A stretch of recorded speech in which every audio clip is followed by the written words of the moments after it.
এই শুনো, আমরা যে চলে যাইতেছি, আমরা যদি চলে যাই 1 মাসে তো ওরা ভালো হয়ে যাবে না। তা আমরা তো চলে যাওয়া যাবে না, কি করে দেয় কৌদি? अब तू गया बेटा, अब तू गया देख। তুমি টেনশন করো না, এই যে ব্যবসা আছে না, এই ব্যবসাকের ভিতর ভরে দিয়ে যাই।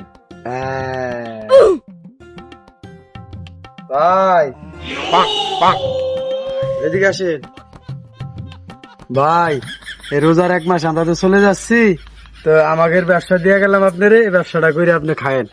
ব্যবসা মানে বুঝলাম না তো, বুঝো এখন। ভাই এই রোজার 1 মাস আপনারা যে ব্যবসাটা দিয়ে যাইতেছি ভাই, ডাবল দামে সব পণ্য বিক্রি করবেন। পণ্যতে ডাইরেক্ট আগুন লাগিয়ে দিবেন।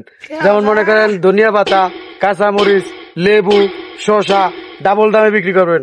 10 টাকার মাল 20 টাকা বিক্রি করবেন, 20 টাকার মাল 100 টাকা বিক্রি করবেন, 100 টাকার মাল 400 টাকা বিক্রি করবেন। যে ব্যবসাটা আপনারা দিয়ে যাইতেছি, আপনি ব্যবসাটা করে খাইতে পারবেন। ডাইরেক্ট আগুন লাগিয়ে দিবেন বাজারে। নেন ভাই।